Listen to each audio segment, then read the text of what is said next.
আপনারা এখন দেখছেন সনাতন মিডিয়া। যখনই মানুষ সৎ চিন্তা, ভগবত চিন্তা, ভগবানের নাম রূপ লীলা মাধুর্য চিন্তা ব্যতীত কোনো এই জগতের ভোগ ভোগ প্রবৃত্তিময় বিষয়ের ধ্যান বা চিন্তা করতে থাকে, তখনই তার অমঙ্গল, কল্যাণ, পতন শুরু হয়। কথা বলেছেন ভগবান নিজে, ধ্যায়তে বিষয়ং পুংস। এখন আমাদের অনাদিকাল কোটি কোটি অতীত জন্মের আমাদের সংস্কার কুসংস্কারে ভরা, পাপময়, অপরাধময়, ভোগময় আমার মনের মধ্যে এই বিষয় চিন্তায় এসে হাজির হয়। আর এই বিষয় চিন্তার যে বিষময় ফল, পরিণতি, সেটা আজ আমরা একটু জানব, যাতে বিষয় চিন্তা হতে আমরা ভগবত চিন্তা, সৎচিন্তা মনকে দিতে পারি। বিষয় চিন্তার বিষময় পরিণতি বা তার ফল আসুন আমরা একটু জানি।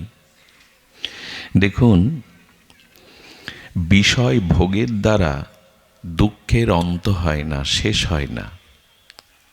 একটু বলে রাখা প্রয়োজন, বিষয় কি? অর্থ, বিত্ত, বাড়ি, গাড়ি, ভূসম্পত্তি না, বিষয় এগুলি না। বিষয় হলো পাঁচটি। একটু ধ্যান দিয়ে শুনবেন। বিষয় কটি বললাম? পাঁচটি। একটা হলো শব্দ, স্পর্শ, রূপ, রস, গন্ধ।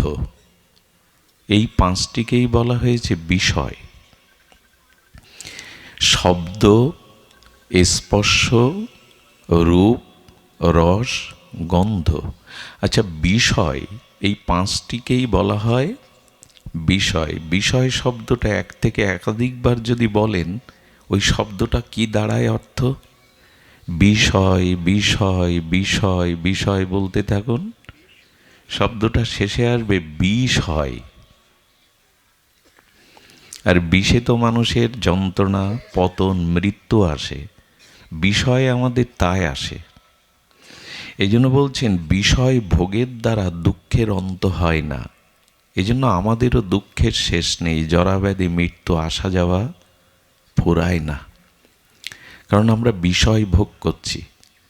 আচ্ছা, লক্ষ্য করুন, প্রদীপ জ্বলছে, সেই প্রদীপের শিখায় আগুনের তো একটা রূপ আছে, প্রদীপের শিখার একটা রূপ আছে। অন্ধকারের কীটপতঙ্গগুলো ওই প্রদীপ শিখার রূপে সুখ পাবে বলে ওরা ঝাঁপ দেয়। ওই যে প্রদীপের শিখাতে অন্ধকারের কীটপতঙ্গগুলো ওই আগুনের রূপে, প্রদীপের শিখার রূপে ঝাঁপ দিয়ে সুখ পায় তো। প্রদীপের অগ্নিশিখায় কীটপতঙ্গগুলো এসে পড়ে না, সুখ পাবে বলে। ওই প্রদীপের শিখার একটা রূপ আছে, আগুনের একটা রূপ আছে। অন্ধকারের কীটপতঙ্গগুলো সুখ পাবে বলে ঝাঁপ দেয়। ওরা সুখ পায় তো না পুড়ে মরে পড়ে থাকে? আচ্ছা, কীটপতঙ্গগুলো জানে না যে আগুনের ধর্ম কি, ওখানে গেলে পুড়ে মরতে হবে, জানে না। আমরা তো জানি রূপের আগুনে, রূপ স্ত্রী ব্যতীত পর স্ত্রী আমার কাছে মা এবং বোনের মতো, জগদ্ধাত্রী রাধারানীর অংশস্বরূপা। ইয়া দেবী সর্বভূতে মাতৃরূপেণ সংস্থিতা। তো সেই আদ্যাশক্তি দেবী ভগবতী যোগমায়ার রূপ এই মায়েরা। তো আমি সেই রূপের নেশায় ঝাঁপ দিলে যে আমার পতন হবে আমি জানি, কিন্তু কীট পতঙ্গগুলো অজ্ঞান। ওদের এই বিবেক নেই, ওদের এই জ্ঞান নেই যে আগুনে ঝাঁপ দিলে সুখ নয়, পুড়ে মরতে হবে। ওরা না জেনে ঝাঁপ দেয়, আর আমরা জেনে ঝাঁপ দেই, বিবেক থাকতেও ঝাঁপ দেই। বিষয়ে কি করে পতন আসে? ওই মৎস্য শিকারী বড়শির আগায় একটা আমিষ চার দিয়ে দেয়। বড়শি বলে তো না, বড়শির আগায় একটা আমিষ চার দিয়ে দেয়, মাংসের টুকরো বা সুগন্ধের কোনো চার দিয়ে দেয়। মাছগুলো আনন্দে খেলতে থাকে। ওরা জানে না যে আমিষ জিহ্বার আস্বাদ্য বস্তুর পিছনে বড়শি আছে, আটকে যেতে হবে, মরতে হবে। ওরা না জেনে মাংসের টুকরোটা, আমিষের টুকরোটা, চারটা গিলতে গিয়ে মরে। কিন্তু আমরা তো জানি নিষিদ্ধ বস্তুগুলো গ্রহণ করলে, আস্বাদন করলে রোগ হবে, এতে বিপদ আসবে, চরিত্রের স্খলন হবে। এটা জেনেও আমরা ওই রসগুলো আহার করি।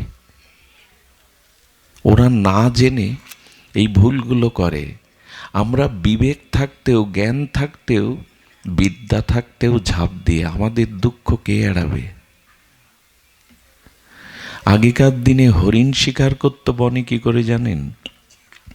কিছু প্রাণী আছে, শব্দ, এদের কাছে শব্দ খুব মধুর লাগে। তো জাল পেতে শিকারী বংশীর ধ্বনি করত। বংশীর সুরমূর্ছনায় হরিণ মোহিত হয়ে এসে ঝাঁপ দিত, ওই জালে আটকে যেত, শিকারীর জালে। আমরাও তেমনি আমাদের কানে ভগবত কথা, ভগবত লীলা, সাধু প্রশংসা না শুনে পরনিন্দা, পরচর্চা, কাম কামিনীর কথার শব্দে আটকে যায়। হরিণগুলো জানে না যে এই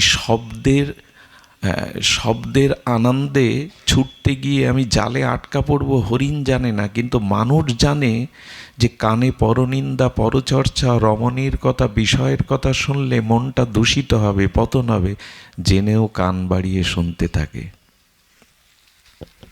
সুধীজন, এই জন্য বলছেন ওরা না জেনে, ওদের বিবেক নাই, ওদের চেতনা নাই।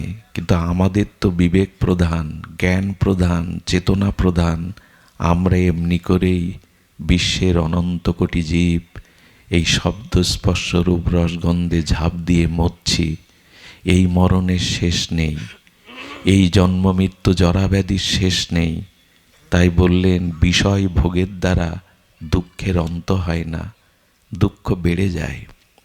এবার অন্তত ফিরে এসো, এবার অন্তত জানো যে দেখো এর দ্বারা পতন হবে। ধ্যায়ত বিষয়ং পুংসা, বিষয়ের ধ্যান করলে কেমন বিপদ জানেন? আমাদের লঙ্কেশ অর্থাৎ রাবণ, তিনি ভগবান শিবের চেলা, শিষ্য। উনি হাজার হাজার বছর কঠোর তপস্যা করেছেন। উনি বেদজ্ঞ, বেদের ভাষ্য রচনা করেছেন।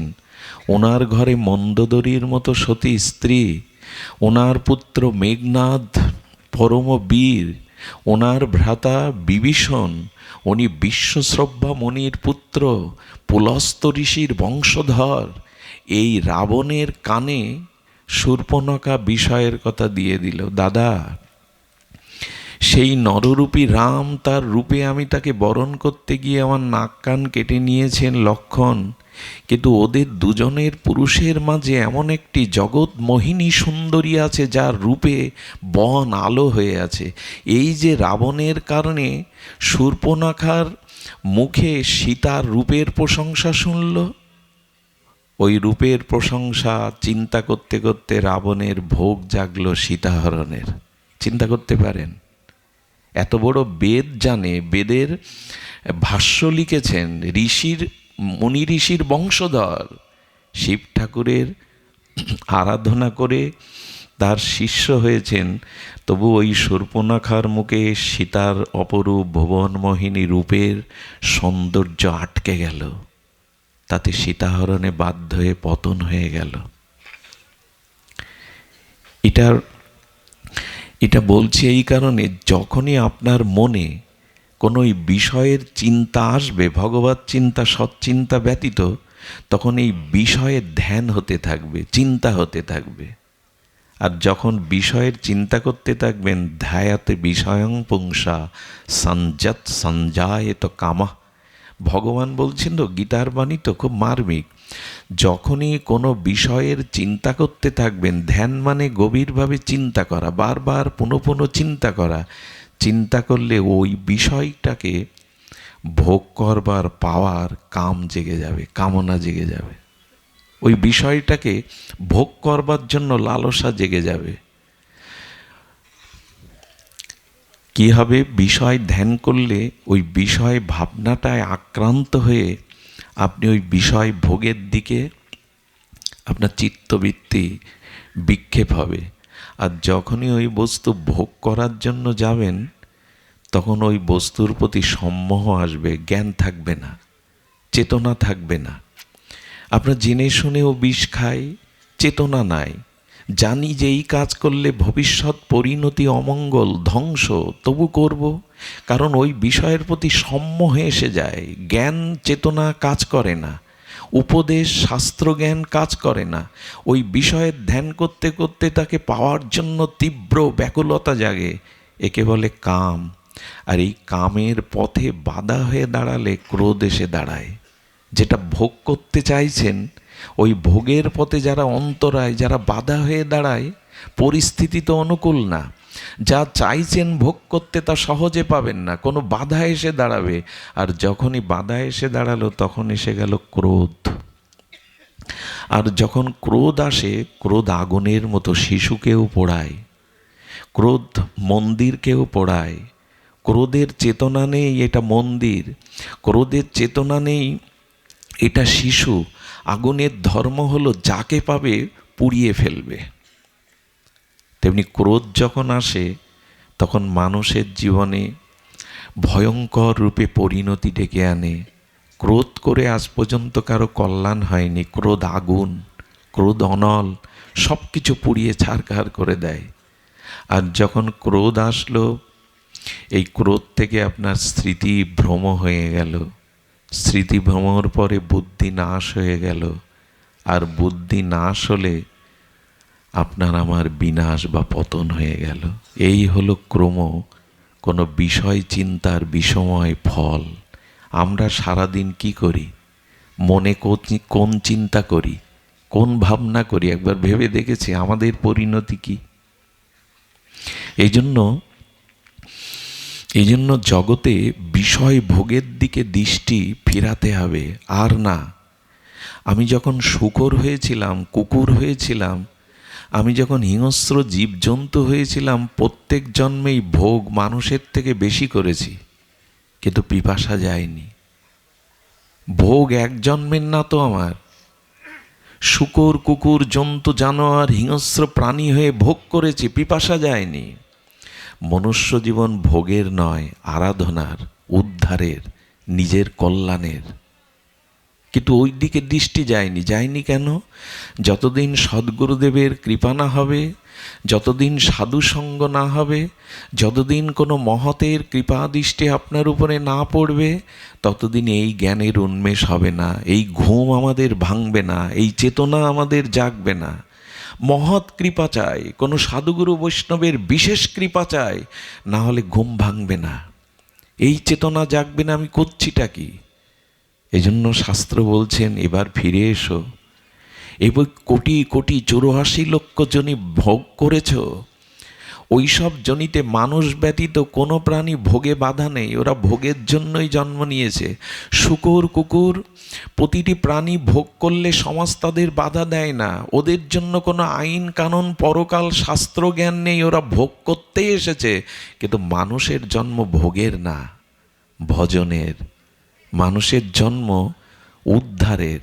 আর যেন পশুতে ফিরে না যেতে হয়, আর যেন ওই হিংস্র জীব জন্তু মলমূত্রের কীট হয়ে জন্মাতে না হয়। এই চিন্তাটা আসে তো মাঝে মাঝে। বলে আসে না কেন জানেন? অসৎসঙ্গেই পড়ে রয়েছে আমরা, বিষয়ের মধ্যেই পড়ে রয়েছে, এই জন্য এই ভাবনা আসে না।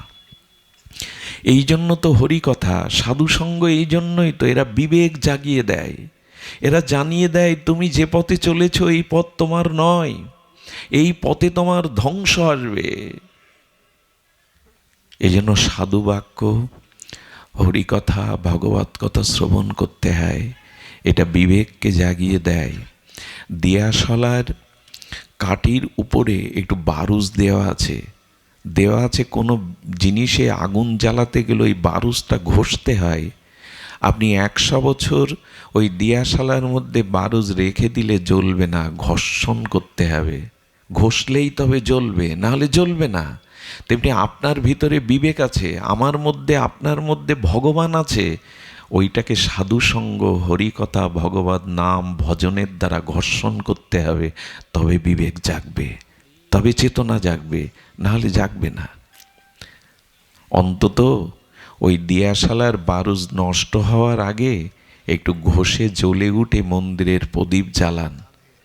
এমনিই তো দিয়াশালার কাঠিটা নষ্ট হয়ে যাবে, কিন্তু নষ্ট হওয়ার আগে বারুদটা জ্বালিয়ে একটা প্রদীপ জ্বালান, তাহলে সার্থক হতে পারবেন। জীবনটা কিছুটা ভগবত ভজন করুন, সাধুসঙ্গ করুন, তাহলে এগিয়ে যাওয়া যাবে। সুধীবৃন্দ, আমরা এক জটিল জালে আটকে পড়েছি। এটা হলো জটিল জাল, মাকড়সা।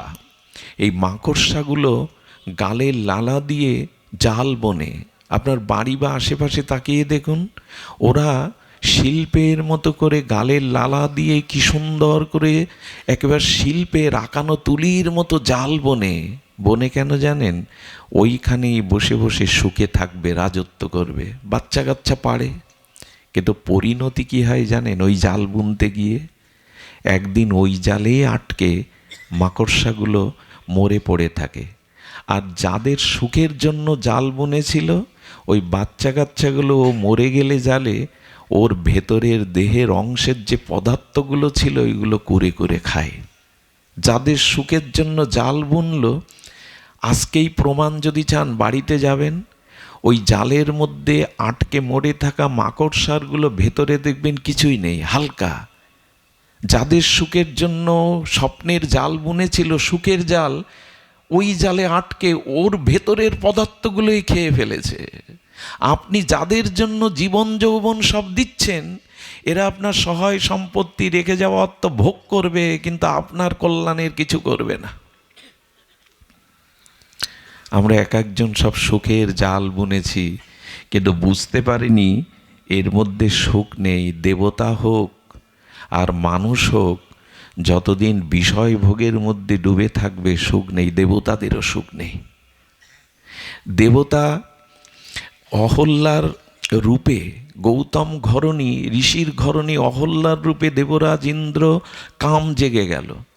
আর সেই সতীকে গৌতমের তার স্বামীর রূপ ধরে এসে তার সতীত্ব হরণ করল। তাতে অভিশপ্ত হয়ে গেল, জরাগ্রস্ত হয়ে গেল ইন্দ্র। দেবতা হয়েও কি করবে? যদি বিষয় ভোগের চিন্তা থাকে, তোমাকেও অভিশাপ নিতে হবে। বিষয় ভোগ করতে গিয়ে দেবতারাও অভিশপ্ত হয়ে যায়, স্বর্গরাজ্য থেকে পতন হয়ে যায়। আমাদের কি কথা? এজন্য ভগবত দর্শন, সাধু দর্শন, সাধুসঙ্গ, হরিকথা এর মধ্যেই চিন্তার মধ্যে রাখুন, ভাবনার মধ্যে রাখুন। আন চিন্তা এলেই কিন্তু গ্রাস করে নেবে। অসৎ সঙ্গে, কুকথা, বিষয় কথার মধ্যে গেলেই গ্রাস করে নেবে। এ বোধ আর আমাদের হয়েছে, এ চিন্তা আর আমাদের হয়েছে। মানুষ কেমন জানেন? জেনে শুনেও এই কাজটি আমরা করি। এখানে অনেক ভক্ত এসছেন, অনেক শরীরজন এসছেন, অনেক বাবাজিরা মাতাজিরা এসছেন। সকলের কাছে নিজে জিজ্ঞাসা করুন তো, সংসারে আজও পর্যন্ত সুখ পেয়েছেন কিনা, চিরসুখী হয়েছেন কিনা? আমি যদি আপনাদের কাছে জিজ্ঞাসা করি, 16 আনা মধ্যে দুঃখ সংসারে কয় আনার, সুখ কয় আনা? 16 আনা ধরলাম, তার মধ্যে দুঃখ কয় আনা আর সুখ কয় আনা? উত্তর কি হবে জানেন? জীবনের 12 আনাই দুঃখ, সুখ বা কোথায়? একটা জিনিস জানেন, সুখ পাওয়ার জন্য ঘর বাঁধি, স্ত্রী পুত্র কন্যা দিয়ে সংসার রচনা করি, একটু সুখ পাবো বলে কত কঠোর পরিশ্রম করি, অর্থ রোজগার করি, এত দৌড়াই সুখের পিছনে, এত চেষ্টা করি, এত অনুসন্ধান করি, সুখ পাই না। অথচ দুঃখ চাই না, ঘরের মধ্যেও দুঃখ আমাকে খুঁজে নেয়। আমি খুঁজে খুঁজে সুখ পাই না, আর দুঃখকে এড়াবো বলে ঘরের মধ্যে থাকলেও দুঃখ আমাকে খুঁজে নেয়। নেয় কি না? দুঃখ কেউ চায়? দুঃখ আপনাকে খুঁজছে, আপনি সুখ খুঁজছেন, আর দুঃখ কাকে খুঁজছে? এই জন্য এখানে যারা এসেছি, প্রত্যেকের কোনো না কোনো দুঃখে দুঃখী সংসারে, চিরসুখী কেউ না। সুখের আশা করি বটে, দুঃখটাই পেতে হয়। জন্ম, মৃত্যু, জরা, ব্যাধি, কর্মফল, প্রিয়জনের আঘাত, এই দুঃখ নিয়েই তো জীবন গড়া। তে এত সুখের আশা কেন তোমার? বলো সুখ তো চাই, আনন্দ চাই। এই জন্য তো এই ভাগবত শুনতে হবে, আনন্দ কোথায় ওর সন্ধান জানতে হবে। এই বাংলাদেশের ভূখণ্ডের মধ্যে খনিজ সম্পদ আছে, সবাই খুঁজে পাবে না। সমুদ্রের তলে অনেক খনিজ সম্পদ আছে, ওটা যে কেউ পাবে না। দেখুন, সমুদ্রের এক নাম রত্নাকর। সমুদ্রের গর্ভে অনেক মণিরত্ন মণিমাণিক আছে, সবাই খুঁজে পাবে না। সবাই দেখতে যায়, লক্ষ লক্ষ মানুষ সমুদ্রের তীরে, ওই কক্সবাজারে, পুরীতে, দীঘাতে বেড়াতে যায়। কেন জানেন? ওই সমুদ্রের ঢেউ এসে কূলে লাগে, বালির চরে বসে সমুদ্রের হাওয়াতে ওই চন্দ্রের কিরণ বা সূর্যের কিরণ লেগে চিকমিক করে, যেন চাঁদির উপর ঢেলে দিয়েছে সমুদ্রের ঢেউয়ের উপরে। দেখতে ভালো লাগে, কিন্তু ওর গভীরে ডুবে মণিরত্ন সবাই পায় না। তেমনি সংসারে আনন্দ আছে, পরমানন্দ আছে, যে আনন্দের জায়গা দিতে পারবেন না, কিন্তু সেই আনন্দের সন্ধান তো চাই। সমুদ্রের মধ্যে মণিরত্ন আছে, ওই তীরে দাঁড়িয়ে স্ত্রী পুত্র নিয়ে বেড়াতে গিয়ে ঢেউয়ে ভেসে বেড়ালে মণিরত্ন পাওয়া যাবে না, ডুবুরি হয়ে ভেতরে ডুব দিতে হবে। তবে আনন্দ আছে। কোথায় সে আনন্দ? এটা সাধুগুরু বৈষ্ণব যারা জেনেছেন, আনন্দ উপলব্ধি করেছেন, তাদের কাছে যেতে হবে, তারা জানিয়ে দেবে। সুখ ভোগের মধ্যে আনন্দ নাই, এবং আনন্দ আর সুখ এক জিনিস না। সুখ চাইবেন না, কারণ যখনই সুখ চাইবেন, ওই সুখের মোড়কে দুঃখটাও রাখা আছে, তোলা আছে। কথাটা আবার বলি, খুব মার্মিক কথা। যখনই বিষয়ের কোনো সুখ চাইবেন, তখন ওই বিষয় সুখের মধ্যেই দুঃখটা রাখা আছে, আমরা বুঝতে পারি না। আনন্দ চান, কারণ সুখ এবং দুঃখ এই দুটি একসাথে মেশানো। রাস্তা দিয়ে চলতে গিয়ে দেখবেন রাস্তার মোড়টা বামে ঘুরেছে, সামনের মোড়টা আবার ডানে ঘুরেছে। আঁকা বাঁকা রাস্তা না, পথটা কেমন হয়? সোজা হয় সবসময়? আঁকা বাঁকা। তেমন সুখের মোড়ের মাথায় দুঃখ রাখা আছে, আবার দুঃখের মোড়ে এই সুখ দুঃখের তরঙ্গ। এতে ভেসে গেলে হবে না, আনন্দ চাই। কারণ সুখ ক্ষণস্থায়ী, আনন্দ চিরস্থায়ী। সুখ এলে আবার বিদায়ও নেয়, বসন্ত থাকে না। আবার বর্ষা আসে, শীত আসে, বসন্ত 12 মাস থাকে না। তেমনি সুখ থাকে না, দুঃখে এসে উপস্থিত হয়। কিন্তু আনন্দ এমন একটা জিনিস, যা পেলে আর হারাতে হয় না। একে বলে আনন্দ, যা পেলে। আর সুখটা কেমন জানেন? মাটির নিচে টাকা রাখুন, মাটির নিচে কাপড় চোপড় রাখুন, খাদ্য রাখুন, হ্যাঁ, বেশি দিন না, 10-20 বছর পরে গিয়ে কোনো অস্তিত্ব পাবেন না। একটা মানুষের, মরা মানুষকে মাটির নিচে রাখুন, পাবেন না, হাড়গোড় ছাড়া পাবেন না। কিন্তু সোনা 500 বছর রেখে দিন, ক্ষয় হবে না। তেমনি আনন্দ ক্ষয় হয় না, আনন্দ লয় হয় না। এই আনন্দই আমাদের চাওয়ার বস্তু, কিন্তু ভুল করে সুখ চাই। ভুল করে, ওই যে বললাম, যতদিন সুখের আশা করবেন ততদিন দুঃখের অন্ত হবে না।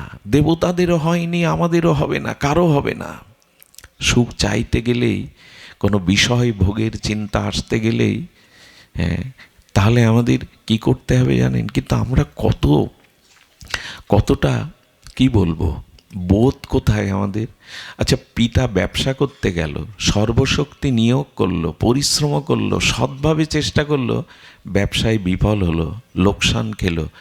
ওই পিতা তার সন্তানকে ওই কাজ করতে বলবে? একটু কথা বলুন, বলবে? বলে অন্য কিছু করো, ওই পথে গিয়ে দেখেছি সফল হওয়া যায় না। তো সবাই জানে সংসারে জন্ম মৃত্যু জরাব্যাধি দুঃখ ভোগ করছি, কই আমি ভোগ করছি, অথচ আমার পরবর্তী সন্তানদের তো বলি নাই বিষয়ের মধ্যে আমি সারা জীবন দুঃখ পেয়েছি, এর মধ্যে না গিয়ে যা আনন্দ আছে সেই পথে চল। বলি না কেন? ওদেরকে আবার ওইখানেই পাঠাই, ওই শিক্ষাই দেই। আমার কথা বোঝা যায়? এখানে এই বিদ্যুতের তার কোথাও যদি লুজ থাকে, বিদ্যুতের তারটা যদি কোথাও একটু লুজ থাকে, তখন কি হয়? এখানে একজন যেতে গিয়ে পায়ে শর্ট খেয়ে পড়ে গিয়ে আঘাত খেয়ে কেটে গেল। যারা দেখলো এই দৃশ্য, লোকটা ব্যথা পেল, ওইখানে আর কেউ হাত দেবে, পা দেবে? এ বেলায় বুঝি।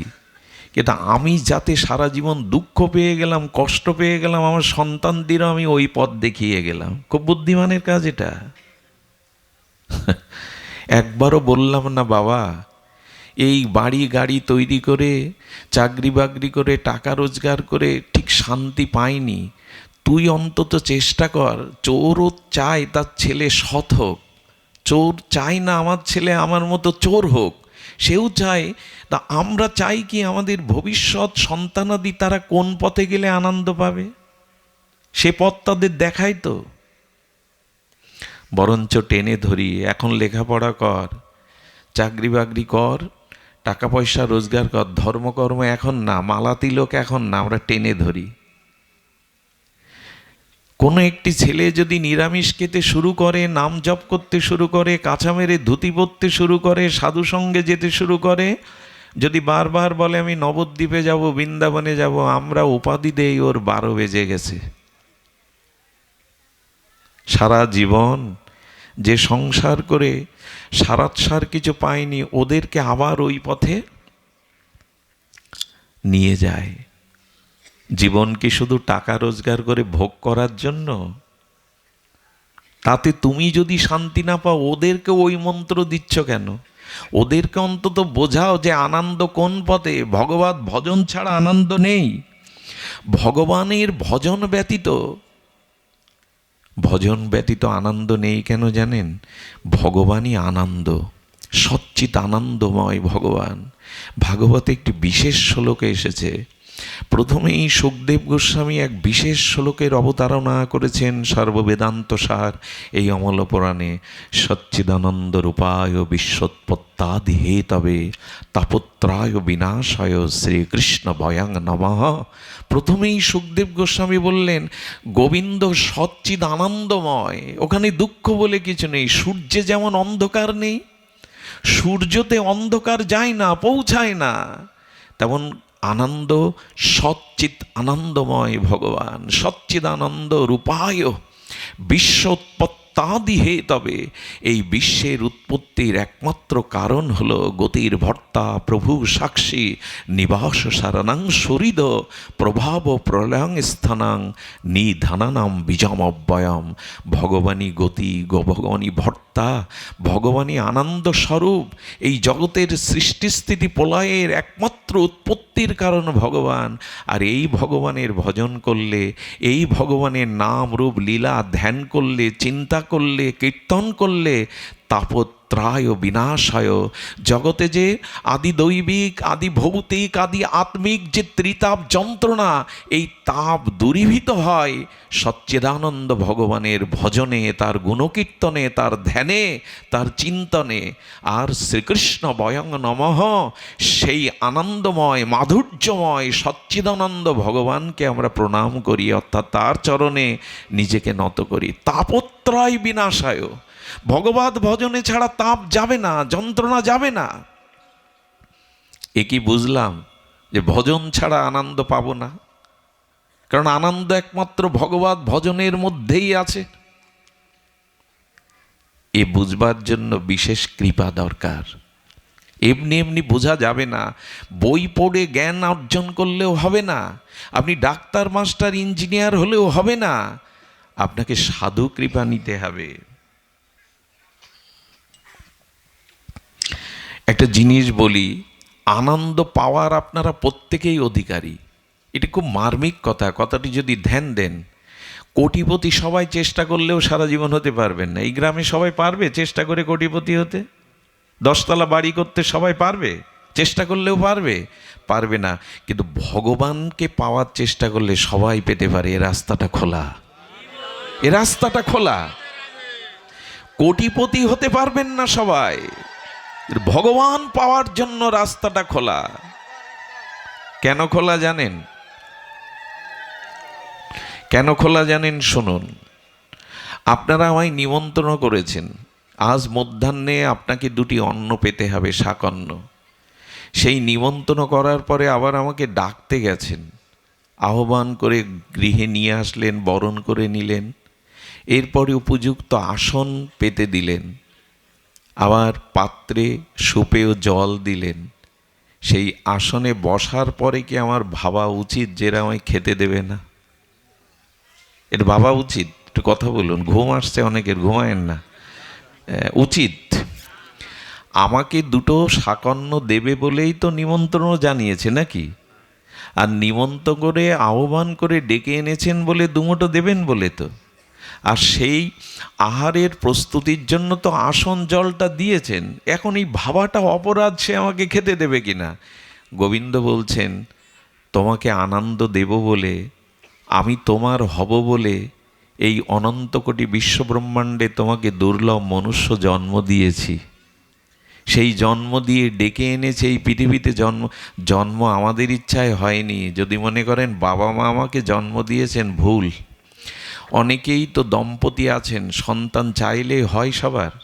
তো কথা বলুন, বিয়ে করেছে, সন্তানের মুখে মা ডাক শুনতে চায়, সবাই কি পায়? তো কেন স্বামী স্ত্রী আছেন, সন্তান নাই কেন? বলে জন্মটা বাবা মার হাতে না। কারণ কি জানেন, বাবা মা চাইলেই আমার জন্ম হয় না। খুব মার্মিক কথা শুনুন, পিতামাতা চাইলেই আমার জন্ম হবে, আপনার আমার হয়েছে তা না। ধ্যান দিন, মা যখন পিতার কাছে সন্তান বাসনা করে, প্রার্থনা করে, তখন পিতৃসত্তা ওই এক বিন্দু বীর্যের মধ্যে কোটি কোটি শুক্রাণু থাকে, অসংখ্য শুক্রাণু থাকে। আর মা আহ্বান করলে ওই পিতৃসত্তা এক বিন্দু বীর্যের মধ্যে কোটি কোটি ওই শুক্রাণুর একটা মার গর্ভে ওভাবে গিয়ে মেশে। ওই একটা ওভাবে শুক্রাণুকে গিয়ে আমাদের জন্ম হয়। কিন্তু আর যে কোটি কোটি, তাদের কি হয়? বলো, তারা নির্জীব হয়ে ওখানে মরে যায়।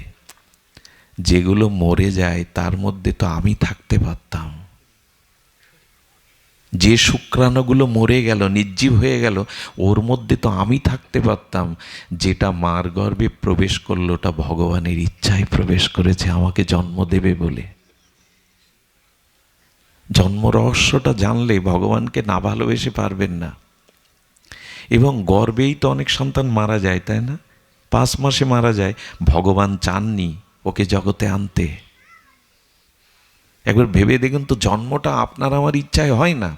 কারণ পিতামাতা রক্ত মাংসের পিণ্ড দেহটা দিতে পারে, আত্মা দিতে পারে পিতামাতা? একটু কথা বলুন, পারে কি? আত্মা পিতামাতার কোনো বস্তু নয়। আর ওই আত্মা আমার দেহে না থাকলে আমি গর্ভেই মরা, কোনো মূল্য নেই। পচা গলা এই প্রপঞ্চময় শরীরের আত্মা ভগবান দেয়, পিতামাতা দেয় না। আচ্ছা, আত্মা দেহকে ধরে রাখে না দেহ আত্মাকে ধরে রাখে? কোনটা? হ্যাঁ, আত্মা না থাকলে। আচ্ছা, কোনো মৃত মানুষ নিজে নিজে দাঁড়াতে পারে কেন? মুখ থাকলেও কথা বলতে পারে, চোখ থাকলেও দেখতে পারে।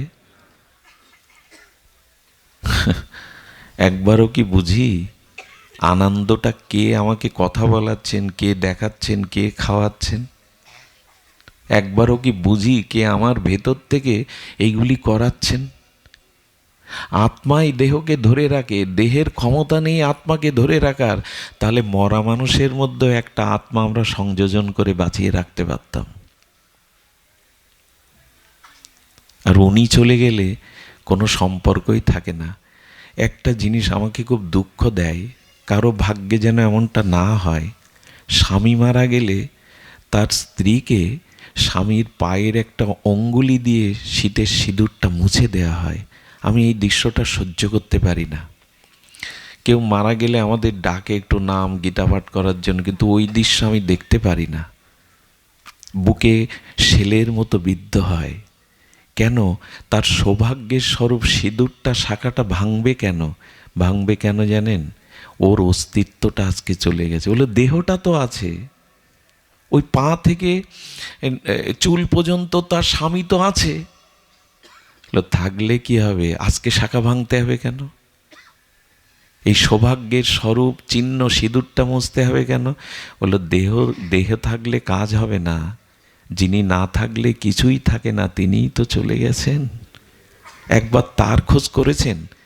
সারা দিন তো আয়নায় মুখ দেখেছেন, আমরা মুখকে পরিষ্কার করেছি, কই একবারও কি তাকে দেখলাম? সারাদিন স্ত্রী পুত্র বন্ধু বান্ধবকে ডাকলাম, একবারও কি তাকে ডাকলাম? সবার দিকে সারাদিন চেয়ে থাকলাম, হৃদয়ে যে তিনি আছেন তার দিকে একবার তাকালাম কি? এই হলো আমাদের দুর্দশা। এই কথাগুলো কথা না, মন্ত্রের মতো। উনি জগতে আমাকে 84 লক্ষ জলজ তারপরে স্থলজ উভয়চর খেচর এইসব জন্ম নিতে নিতে করুণা করে গোবিন্দ আমাকে মনুষ্য জন্ম দিলেন। যাও, তোমাকে মুক্তির দুয়ার স্বরূপ ভজনের জন্ম দিলাম, যাও। এবং আমাকে ডেকে এনে কি করেছেন জানেন? আমাকে জন্ম দিয়ে পিতামাতা দিয়েছেন, আমার স্নেহ মমতা ভালোবাসার দিয়েছেন, ঘর সংসার দিয়েছেন। এরপরে গুরু রূপে এসেছেন আমাকে কৃপা করতে, সাধু রূপে এসেছেন কৃপা করতে, হরিনাম রূপে এসেছেন আমাকে আনন্দ দিতে, সাধু রূপে এসেছেন আমাকে সঙ্গ দিতে, তুলসী রূপে এসেছেন আমাকে ভক্তি দান করতে, প্রসাদ রূপে এসেছেন আমাকে করুণা দিতে, তীর্থরূপে এসেছেন আমার মনকে পবিত্র করতে, গঙ্গা রূপে এসেছেন আমাকে শুদ্ধ করতে। এত কিছুর পরেও যদি বলি ভগবান আমাকে কৃপা করছে না, পিড়েতে বসে এই আসনে বসেও বলছেন এ আমাকে খেতে দেবে না। আরে তোমাকে করুণা করবে বলেই তো মনুষ্য জন্ম দিয়েছেন, শূকর কুকুর করেনি, হিংস্র জীবজন্তু করেনি। তোমাকে কৃপা করবে বলেই তো এই সাধুসঙ্গ, ভাগবত গীতা, শাস্ত্র, তুলসী, প্রসাদ, বৈষ্ণব, চরণামৃত, তীর্থ, গঙ্গা এগুলি কেন দিয়েছেন? দিয়েছেন তোমাকে কৃপা করে তার করবেন বলে। তুমি হাত বাড়ালে না, তোমার কথা যে ভাবছে বসে বসে, তুমি তার কথা ভাবলে না। এক মহাপুরুষের একটা বাণী আছে, খুব সুন্দর। ভাবছ বসে চলবে কিসে, তুমি ভাববার কে? তোমার ভাবনা ভাবছেন যিনি, তুমি ভাবো তাকে। তোমার ভাবনা একজন ভাবছেন। বাড়ি ফিরতে দেরি করলে মা জেগে থাকে, খোকা আসে না কেন? কোনো বিপদ হলো কি? ভগবান চেয়ে অপেক্ষা করে আছেন মায়ের মতো, কবে আমার কাছে আসবি? হাসপাতালের বেডে সন্তান শুয়ে আছে, যন্ত্রণায় কাতরাচ্ছে, ঘুম নেই। মা সন্তানের শিয়রে বসে বসে চোখের জল ফেলছে, আর সন্তানের কপালে তার স্নেহের হাত বুলিয়ে দিয়ে বলছে, খোকা কবে সুস্থ হবি? কবে মা বলে ডেকে ঘরে ফিরে যাবি? এরকম কোটি কোটি মায়ের বুকের স্নেহ এক করলেও গোবিন্দের এক কণামাত্র স্নেহের সাথে তুলনা হবে না। ভগবান ওই মায়ের মতো অপেক্ষা করছে, কবে ভবরোগ সেরে, কামনা বাসনা ছেড়ে আমি ভবরোগ দূর করে ভগবানের কাছে ফিরে যাব, তার কাছে ফিরে যাব। উনি অপেক্ষা করছেন। এই করুণাটা বোঝা যায় না। ভগবানের প্রিয় ভক্ত সঙ্গ না করলে এই করুণাটা বোঝা যাবে না। আজকে এখানে আপনাকে এনেছেন কেন ভগবান জানেন? আমি প্রায় বলি আপনি আসতে পারেননি, রোগ হতে পারত, বিপদ হতে পারত। এখানে ভগবান এনেছেন এই কথাগুলি শুনিয়ে আপনাকে পদ রচনা করে দেবে বলে। সাধুসঙ্গ অল্প ভাগ্যে হয় না, বহু জন্মের সৌভাগ্যে তবে সাধুসঙ্গ পাওয়া যায়। সাধুসঙ্গই হলো ভগবৎ প্রাপ্তির উপায়, শ্রেষ্ঠ উপায়। যাগ যজ্ঞ দান এত উপায় না, শ্রেষ্ঠ উপায়। ভাগ্য দহেন বহু জন্ম সমার্জিতেন সাধুসঙ্গ চলভ্যতে। অনন্ত জন্মের সুকৃতি সৌভাগ্য পূর্ণকৃত রাশি একত্রিত হলে ভগবানের কৃপায় শুদ্ধ ভক্ত সঙ্গ পাওয়া যায়, সাধুসঙ্গ পাওয়া যায়। এই জন্য কোটিপতি সবাই হতে চাইলেও পারবেন না, কিন্তু ভগবান পেতে চাইলে সবাই পেতে পারেন, ওই দরজা খোলা। ভগবান এমন বলেনি যে ওই আমাকে পাবে, এই আমাকে পাবে না। একটু সরল হও, একটু ভজনের পথে এসো, আমি তোমাকে দেখা দেওয়ার জন্য ব্যস্ত। শিশুকালে লুকোচুরি খেলতাম না, পলাটু খেলা বলে, এটা খেলতাম না বাচ্চারা মিলে? তো যিনি লুকাতেন, খেলাতে যিনি লুকাতেন, উনি কি চিরদিনের জন্যই লুকিয়ে থাকতেন? 24 ঘন্টার জন্য লুকাতেন কেন জানেন? ও আমাকে খুঁজে নেবে, এটাই তো খেলা, এটাই তো আনন্দ। সামনে থাকলে আনন্দ নেই, খুঁজে নেওয়াটাই আনন্দ। ভগবান বলছেন তোমাকে দেখা দেওয়ার জন্যই আমি দেখা দেওয়ার জন্যই ব্যাকুল। তুমি আমাকে পেলেই তো আনন্দ পাবে, আমি দেখা দেওয়ার জন্য একটু ব্যাকুল। কিন্তু আড়ালে কেন জানো? কারণ খুঁজে নেওয়ার মধ্যেই আনন্দ। এই সাধু সঙ্গে, হরি নামে, হরি কথায় আমাকে খোঁজো, খুঁজার মধ্যেই আনন্দ। আর যিনি লুকান তিনি দেখা দেওয়ার জন্য ব্যস্ত হয়ে যান। একটু বিলম্ব হলে, খুঁজে না পেলে উনি সংকেত দেন, ইশারা দেন। ভগবান ওই সাধু সঙ্গে এসে ইশারা করেন, সংকেত দেন, আমি একটু লুকিয়ে আছি, আমাকে খুঁজে নেওয়াই আনন্দ, একটু খুঁজে ফেরো, সাধু সঙ্গ আমাকে খুঁজে নাও। আমার ভজন কাকে বলে জানেন? ভজন কাকে বলে? একবার দাও, একবার। ভজন কাকে বলে জানেন? একবার দাও মা, একবার দাও। ভজন কাকে বলে? হারানো বস্তুকে খোঁজার নাম হলো, শুনেছেন কি কথাটা? ভজন কাকে বলে? যাকে হারিয়েছি তাকে খুঁজে ফেরার নাম হলো ভজন। তাকে খুঁজতে হবে। যাই হোক, সময় চলে যাচ্ছে। আমি বলি কি, সংসারের কামনা বাসনা, বিষয় ভোগ বাসনা আর বাড়িয়েন না। এর পেছনে ছুটতে গেলে যেমন রেখেছেন, চেষ্টার দ্বারা যা পেয়েছেন তাতে সন্তুষ্ট থাকুন। আমাদের বিপদ কি জানেন? একটা সময় মানুষ পায়ে হেঁটে গতাগতি করতো না? 100 বছর আগে, 200 বছর কি 100 বছর আগে কি করতো বাবা? যারা পুরনো দিনের মানুষ আছে, হেঁটে যেতেন না আত্মীয়র বাড়ি, কোনো নগরে প্রান্তরে। তারপরে এই জগৎ আমাদের সুবিধা দেখালো, হেঁটে যেতে দেরি হবে, কষ্ট হবে, সাইকেল নাও, বাইসাইকেল নাও।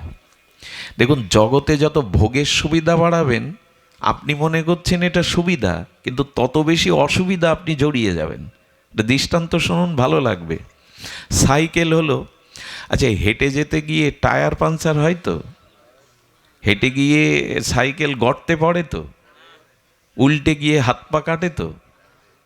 সাইকেলের সুবিধা মনে করলাম, কিন্তু ওতে অসুবিধা বেশি। আচ্ছা, সাইকেলে তো আরও দেরি লাগে, এবার মোটর সাইকেল, ওটা আরও বড় বিপদ। সাইকেলে পড়লে কিছুটা বাঁচলাম, কিন্তু মোটর সাইকেলে আপনি মনে করছেন সুবিধা বাড়াচ্ছেন, সুখ বাড়াচ্ছেন, আসলে ওর মধ্যে সুবিধা বাড়ানোর সাথে সাথে অসুবিধাটাও বাড়াচ্ছেন। এরপরে প্রাইভেট কার, এরপরে অমুক তমুক, ব্যক্তিগত বিমানও আছে অনেকের। আমরা সুবিধা বাড়াই মনে করি। সংসারে দুতলা বাড়ি হলে, সুন্দরী রমণী হলে, ছেলে ডাক্তার ইঞ্জিনিয়ার হলে, মেয়ের জামাই খুব বড় লোক হলে, সব বাড়ায়। এই যে সুখের বিষয়গুলো বাড়ায়, কিন্তু যত বাড়ায়, সুবিধা যত করতে যায়, 100 বছর আগে মানুষের এত রোগ শোক জ্বালা যন্ত্রণা এত ছিল না, এত যন্ত্রণা এত রোগ এটা ছিল না। মানুষ জগতে যত সুবিধা ভোগ করতে চাইবে তত রোগ এসে ধরবে। ভোগ যত করবেন তত সমস্যা দেখা দেবে। সেই সবার জানা, এখানে 8 থেকে 80 বছর যারা এসেছেন সবাই জানেন, তবু আর একবার স্মরণ করিয়ে দিই। একবার একজন সন্ন্যাসী বনের মধ্যে কুঠির বেঁধে ভজন করতে লাগলো। ভজন করতে কি হয়, একটা কাপড় আর একটা গীতা, ওই কাপড়টা স্নান করে এসে পরে, তো বনের মধ্যে তো একটা বনের ইঁদুর এসে গীতার পৃষ্ঠা কাটে আর কাপড় কেটে দেয়। বলছে, এইভাবে আমি সন্ন্যাসী মানুষ, সর্বত্যাগী মানুষ, এইভাবে যদি ইঁদুর জ্বালাতন করতে থাকে, কাপড় পাবো কোথায়? গীতাটা কেটে দিলে পড়বোটা কি? গ্রামের এক লোককে ডেকে বলল, ইঁদুর হয়েছে, আজ জায়গা পায়নি। দেখুন, বিষয়ী মানুষের সঙ্গ করলে কি হয়। সাধু আসলে জানতে চেয়েছে এক বিষয়ী, ঘোর বিষয়ী সংসারী লোকের কাছে, বলো তো। বলে, এ তো খুব সহজ ব্যাপার বাবা, আমি একটা বিড়াল এনে দিই, বিড়াল পোষেন। বিড়াল পুষলে আর ইঁদুরের যন্ত্রণায় গীতাও কাটবে না, কাপড়ও কাটবে না। বলো, ভালো যুক্তি। এই দেখুন, আমরা যত সুবিধা বাড়াতে চাই, জগতে ভোগ বাড়াতে চাই, তত সমস্যা এসে, কিন্তু এইটা আমাদের ঠিক মনে কারণ যার যত বেশি আছে ওখানে দেখবেন যন্ত্রণা তত বেশি। এটা দেখবেন, মনে করি বাইরে দিয়ে মনে করি ওরা খুব সুখে আছে, ওদের যন্ত্রণাটা বেশি। তো বিড়াল আনা হলো, তো বিড়াল যখন ক্ষুধায় মিউ মিউ করে জঙ্গলের মধ্যে, সাধু ব্যক্তি বিড়ালের খাবার কোথায় পাবে? 2-4 দিন গ্রামের লোক দুধ দিয়ে যেতে লাগলো, সাধুর ওখানে তো আর মাছ মাংস দেবে না। তো প্রতিদিন কি দুধ চাওয়া যায়? প্রতিদিন কি দুধের আশায় বসে থাকা যায়? সেই বিষয়ী ব্যক্তি বলল, বাবা, গাভী তো আমাদের মাতা, গোমাতা, 36 কোটি দেবতার মধ্যে একটা গাভী পুষুন। শুরু হলো গাভী পোষা। তা গাভীরও তো খাদ্য জোগাতে হবে, গাভীর জন্য খড়কুটো আর কোথায় পাবে? আবার সেই বিষয়ী লোকের বিষয়ী যুক্তি, বাবা এক কাজ করেন, এই ক্ষেতটা আপনি যা কিছু দিয়েন, এই ক্ষেতটা আমি আপনার 2-3 বছর আপনার জন্য লিখে দিই, আপনি এতে ওই একটু ঘাস আমরাই করে দেব, আপনি একটু দেখভাল করবেন, তাতে ঘাস হবে, গাভীটাও খেতে পারবে। এই করতে করতে বেড়ে চললো। শেষে আর ওই ক্ষেত দেখতে গিয়ে, গাভী দেখতে গিয়ে, বিড়ালের চিন্তা করতে গিয়ে মালা থলে উঠল ছিকেতে, ভজন উঠল ছিকেতে। সংসারে আমরা মনে করি এটা হলে সুখ হবে, ওটা হলে সুখ হবে। জানেন, যারা খুব শিল্পপতি, 8-10টা কারখানার মালিক, কোটি কোটি টাকা আয়, 100-200 জন মানুষ খাটায়, ওরা রাত 2টোর সময় ছটপট করে, দামি খাটে ঘুম হয় না, ঘুমের বড়ি খেয়ে ঘুমাতে হয়। আর যারা 500 টাকার মাটির জোন দেওয়া মানুষ, ওদের ঘরে গিয়ে দেখুন একটা মাদুর বিছিয়ে নাক ডেকে পরমানন্দে ঘুমাচ্ছেন, ওর ঘুমের বড়ি লাগে না। আমরা সুখ পাবো বলে বাড়িয়ে চলি, কিন্তু যত সুবিধা বাড়াতে গেছে পৃথিবী, তত অসুবিধাগুলো এসে দাঁড়িয়েছে। হ্যাঁ, কত কষ্ট। এখন মানুষের তো শারীরিক পরিশ্রমও নাই। আরে আগে ন্যাশনাল টেলিভিশনটা ছাড়তে গেলে, চ্যানেল বদলাতে গেলে কি করতে হতো? খাটে বসে বসে টিভি দেখছেন, অন্য চ্যানেলে দিতে গেলে কি করতে হতো? উঠে গিয়ে চ্যানেল মোড়াতে হতো, অ্যান্টেনাটা এপাশ ওপাশ করতে হতো, ছবি আসছে না। এখন ডিশ এসে গেছে, আর এখন চ্যানেল মোড়াতে হবে না, হাতে কি থাকে? রিমোট থাকে। এত সুবিধা। এই সুবিধা ভোগ করতে গিয়েই করোনার আবির্ভাব হলো। সবসময় এসির মধ্যে, বাড়ির মধ্যে গাড়ি ঢুকবে, সিঁড়ি দিয়ে গাড়ি উপরে উঠবে, সে সিঁড়িটাও করা, নামবে না। যারা যত জগতের ভোগ আর বিষয় ভোগের মধ্যে নিমজ্জিত, বলে ভোগ করলে রোগ এসে দাঁড়াবে। এই জন্য সবসময় সুবিধা চাইতে যেও না। ভোগের পথে ওই যে ধ্যায়তে বিষয়ং পুংসা সংজাত সঞ্জায়ত কামাত কামাত ক্রোধবিজায়তে, এই যে মহাবাণী, গীতার 2য় অধ্যায়ে ভগবান এই সাংখ্যযোগে বলেছেন শ্লোকটি, এটার থেকেই ধীরে ধীরে আমাদের পতন আসে। আমি বলি কি, ওই কীটপতঙ্গগুলো, আচ্ছা কীটপতঙ্গগুলো আগুনের রূপ দেখে ঝাঁপ দিয়ে আগুনের মধ্যে গিয়ে পুড়ে মরল। আচ্ছা, আগুনটা জ্বলছে, তার একটু দূরে যদি ওই আগুনের শিখাতে আলোতেও ঘুরত, পুড়ে মরত কি? কিন্তু আগুনের ভেতরে গেল তো। তো যেটুকু পেয়েছো, যেটুকু ভোগ হয়েছে, ওইটুকুতেই সন্তুষ্ট থাকো, আরও ভেতরে যেতে যেও না।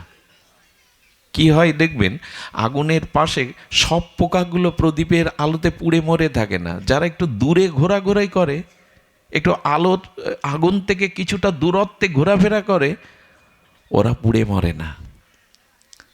এই জন্য ভোগ যেটুকু হয়েছে, যা পেয়েছে, ওতে সন্তুষ্ট থাকো, বাড়াতে যেও না।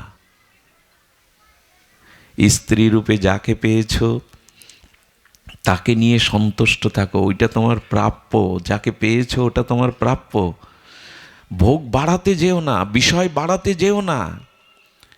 আর যদি আগুনে জ্বলতে থাকো, তবে এক কাজ করো, শীতল জলে ডুব দাও। যদি সংসারে জ্বালামালা জ্বলতে থাকো, তো এই সাধুসঙ্গ হরিকথার সরোবরে এসে ডুব দাও, এখানে ডুব দাও। এইখানেই জ্বালা নিভে যাবে।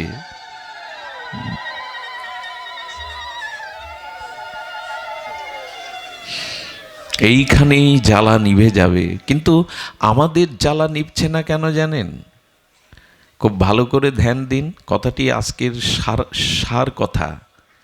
সার কথা হলো এই, যে আপনি মন্দিরে গিয়ে ভগবত দর্শন করেন, যখন রাধা কৃষ্ণকে মন্দিরে গিয়ে দেখেন তখন আপনার মনের ভাব কেমন থাকে, শ্রদ্ধা কেমন থাকে, অঙ্গভঙ্গিমা কেমন থাকে।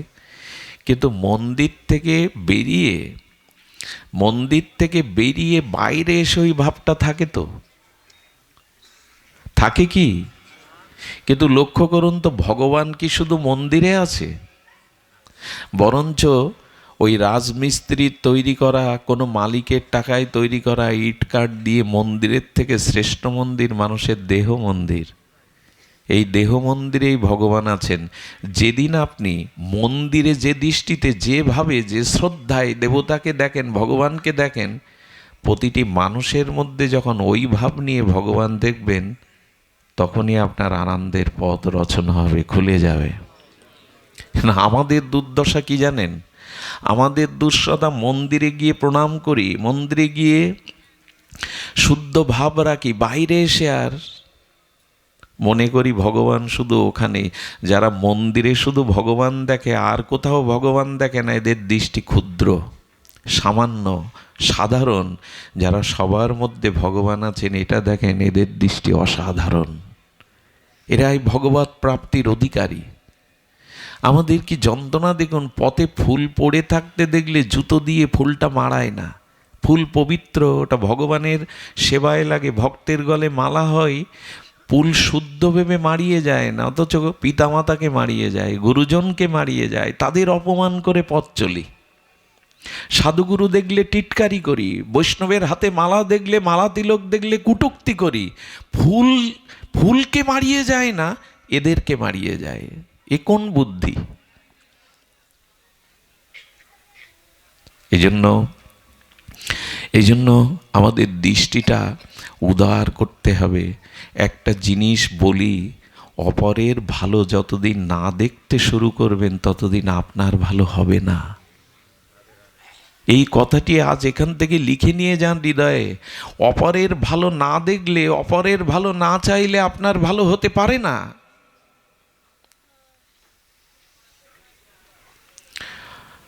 অপরের মঙ্গল চিন্তায় নিজ মঙ্গলের প্রসূতি। জন্ম হবে তখন আপনার ভিতরে মঙ্গলের জন্ম হবে, যখন অন্যের মঙ্গল চাইবেন, অন্যের কল্যাণ চাইবেন।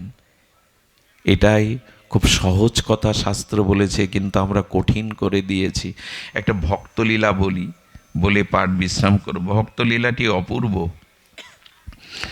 ভক্তলীলাটি একটু অপূর্ব বলি, বিশেষ করে এখানে মায়েদের সংখ্যা অনেক বেশি, এই জন্য আমার মনে এলো কথাটি। সেটা হলো আমাদের ভক্তমাল চরিত্রে এই চরিত্রটি এসেছে। ভক্তমাল রচয়িতা নাভাজি গোস্বামী ভক্ত চরিত্রের কথা অসংখ্য বলেছেন, তারকার মতো। তার মধ্যে বলেছেন মান্দারসাজি, ওই দেশের নাম এমন। মান্দারসাজি বলে এক মাতা, তিনি রাজরানী ছিলেন। কি রানী ছিলেন? রাজরানী ছিলেন। কিন্তু তিনি গুরু কৃপায়, সাধু কৃপায় এমন একটা প্রজ্ঞা জ্ঞান লাভ করেছিলেন, তিনি রানী হলেও তার পতিদেবতা নৃপতি রাজাকে বললেন, রাজা,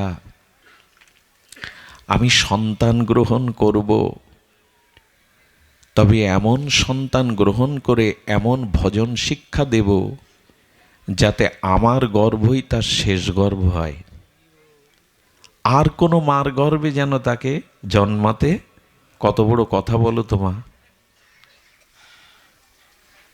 এই মান্দারসিজি বলছেন তার স্বামীকে, আমি এমন সন্তান সাধনার দ্বারা, আরাধনার দ্বারা, সংযমের দ্বারা, তপস্যার দ্বারা আনবো যাতে আমার গর্ভই তার শেষ গর্ভ হয়, পুনরায় যেন আর কোনো গর্ভে তাকে। এরকম ভাবেন তো আপনারা মা, আর যেন এই জন্ম মৃত্যু চক্রে না আসে। একটা কথা বলি, মাতা না সৎসৎ, পিতা না সৎসৎ। ভাগবত বলেছে গর্ভধারিণী মা জন্ম দিয়েও মা নয় যদি সন্তানকে মৃত্যুর ওপারে পৌঁছে না দিতে পারে। রামপ্রসাদ একটা কথা বলেছেন, এই মাতৃসাধক, হ্যাঁ, প্রসব করলেই হয় না মাতা, যে না বোঝে সন্তান। এইসব গানগুলো এখন কালী পূজায় বাজে না, এখন ডিজে বাজে, অশ্লীল গান বাজে। এই গানগুলো একসময় বাজতো, আর এই শব্দগুলো কানে গেলেই মন নির্মল হয়ে যেত। দেখুন তো এই শব্দটা কেমন লাগে, আমার চেতনা চৈতন্য করে দে মা চৈতন্যময়ী। এ শুনলেই হৃদয় নাড়া দেয়, আমার চেতনা চৈতন্য করে দে মা চৈতন্যময়ী। এসব গান হারিয়ে গেছে আজকাল। কালী পূজা মানে, দুর্গা পূজা মানে অশ্লীল গান, অশ্লীল লাইটিং। আর একদিন কালী পূজা হলে তো সেখানে কনসার্ট, গানের নাচানাচি, গাওয়া গাবি। এই ধর্মের সামনে, দেবদেবীর সামনে আমরা যা শুরু করেছি তাতে আমাদের মঙ্গল আর হয়েছে। মা বোন মিলে একটা ছোট্ট বাচ্চাকে স্টেজে তুলে হাতে তালি দেওয়া হয়, ওই অশ্লীল হিন্দি গানের সুরে সুরে আমার ঘরের ছোট্ট মেয়েটা অশ্লীল নাচ শিখছে টিভিতে দেখে দেখে, আর আমরা হাততালি দিচ্ছি। কোথায় এই জাতির অধঃপতন হলে এটা হয়? একবার আমি গাড়িতে যেতে গিয়ে দুর্গাপূজার প্যান্ডেলে দেখি ছোট বাচ্চাকে অশ্লীল পোশাক পরিয়ে ওই ডিজের গানে গানে অশ্লীল নৃত্য করানো হচ্ছে ওইটুকু বাচ্চাকে, আর 200-300 লোক হিন্দু নরনারী হাততালি দিয়ে তাকে প্রশংসা করছে। সব শেষ হয়ে গেল। এই জন্য পূজা পার্বণের ক্ষেত্রগুলো অন্তত পবিত্র রাখুন। গান বাজনা দিন, ওটা সমাজে দরকার। খেলাধুলো, গান বাজনা, সংস্কৃতি না হলে সব নেশাগ্রস্ত হয়ে যাবে, ভুল পথে চলে যাবে। কিন্তু মায়ের সামনে এইসব করার অধিকার নেই আপনার আমার। জগৎজননী মা ওই নিত্য অশ্লীল গান, কনসার্ট এইসব শুনতে আসে না জগতে। কে কাকে বোঝাবেন? কমিটির লোকজনই কি ভজন করে? যারা এই পূজা করছে তারা কি ভজন সাধন করে? তারা কি দীক্ষা শিক্ষা নিয়ে বুঝেছে যে ধর্ম কি বলেছে, গীতা ভাগবত কি বলেছে? তারা 10,000 লোক এক জায়গায় করতে পারলে এই কমিটি সার্থক হবে। তাই গান দাও, যা দাও, লোক জোগাড় করো। এসব দুর্দশার কথা বলি না, বলতে বলতে 9 বছর বয়স থেকে বলা শুরু করেছি, থামিনি, কিন্তু কাজ হয়নি। পাথরে ঢেলা ছুড়লে, পাহাড়ের গায়ে ঢেলা ছুড়লে মাটির ঢেলাটা গুঁড়ো হয়ে যায়, পাথরের কিছু হয় না। আমার এই কথাগুলো হয়তো আজকের সমাজে তাই কাজে লাগবে না। আমরা আমাদের ভোগ প্রবৃত্তি, আনন্দ নিয়েই মেতে আছি, কিন্তু বুঝি না আনন্দ কোনটা। আজ বিদেশি অগ্রাসনে, বিদেশি সংস্কৃতির অগ্রাসনে শেষ হয়ে গেল। এখানে বসে আপনি ভাগবত শুনছেন, অথচ যারা আপনার সংসার চালাবে, যারা সংসারের হাল ধরবে, যারা পিতামাতার উদ্ধার করবে, তারা এখন ঘরে বসে মোবাইলে, নেটে নরকের পথে চলছে। আপনি এখানে বসে কি করবেন? ওরা রাস্তার ধারে, ব্রিজের উপরে, ওরা ঘরের মধ্যে বুঁদ হয়ে আছে। কারণ কি জানেন? ওদের সাধনার দ্বারা পৃথিবীতে আনিনি। ওদের গর্বে থাকতে কোনো তপস্যা মা করেনি, হরিনাম ত্যাগ বৈরাগ্য করেনি। স্বামীর কাছ থেকে সন্তান গ্রহণের সময় পবিত্র চিন্তা, তপস্যা, শুদ্ধতা ছিল না। আর ছোটবেলা থেকে ওদের ঠাকুর ঘরে ভজন সাধন শিক্ষা দেইনি। ওদের MA BA পাস করাতে চেয়েছি, মাস্টার ডাক্তার করাতে চেয়েছি, মানুষ করতে চাইনি। মানুষ হওয়া এক কথা, ডাক্তার মাস্টার হওয়া আর এক কথা। এক মহাপুরুষের কাছে গেছেন, পেছনে দাঁড়িয়েছে হাত জোর করে। সেই মহাপুরুষ পেছনে একটু চোখে তাকিয়ে বললে, কিছু বলবি রে? হ্যাঁ ঠাকুর বলবো। বল। বললো, ঠাকুর আমার ছেলে, একমাত্র ছেলে। বললো, বাহ, তোর একমাত্র ছেলে, এটা খুব আনন্দের খবর। আর কি বলবি? বললো, ছেলেকে ডাক্তার বানিয়েছি। বললো, তোর আনন্দের তো সীমা নেই, একমাত্র পুত্র, তাকে ডাক্তার করেছি, আর কি বলবি? বলে, ছেলেকে বিবাহ দিয়ে গেছি সুন্দরী দেখে। বলে, তোর আনন্দে তো আমার নাচতে ইচ্ছা করছে, আর কি বলবি? বলেন, ছেলে ঘালো ধাক্কা দিয়ে বের করে দিয়েছে, ভাত দেয় না। উনি খুব কঠোর স্বরে বললেন, ছেলেকে ডাক্তার করতে চেয়েছিলি, মানুষ করতে চাসনি। যদি মানুষ করতে চাইতিস তো কোনো সৎ মানুষের সাথে যুক্ত করে দিতেস। কত বড় আমাদের বুদ্ধি ভ্রষ্ট হয়ে গেছে। ছেলেটার অঙ্কে কাঁচা, তাই ভালো মাস্টার রাখি 5,000 টাকা মাসে। গান শেখাতে চাই, তাই সঙ্গীতের শিক্ষক রাখি। ছেলেটা ক্রিকেট খেলতে ভালোবাসে, কোচার রাখি, ফুটবলের কোচ রাখি। কিন্তু মানুষ হওয়ার জন্য কোনো গুরুর কাছে পাঠায় না, ভগবত ভক্তির জন্য তাকে কোনো সাধুর কাছে পাঠায় না। এই হলো আমাদের বুদ্ধি। আর যা হওয়ার তাই হচ্ছে। এত কালী পূজা, এত লক্ষ্মী পূজা, এত দুর্গা পূজা, অথচ আমার ঘরের লক্ষ্মী কোডে দাঁড়িয়ে ধর্ম বাবা মাকে অস্বীকার করে বলছেন ওর হাত ধরে আমি গাছতলায় থাকবো, তবু এই ধর্মে এই বাবা মার কাছে যাব না। কেমন লাগে দেখুন তো। ঘরের লক্ষ্মীকে শিক্ষা দিতে পারছেন না, ঘরের সরস্বতীকে রক্ষা করতে পারছেন না, হই হুল্লোড় করছেন অনেক। ওদের রক্ষা করতে গেলে বাড়িতে ধর্ম জ্ঞান দিতে হতো, ধর্ম চর্চা থাকতে হতো, গীতা ভাগবতের অনুশীলন হতে হতো।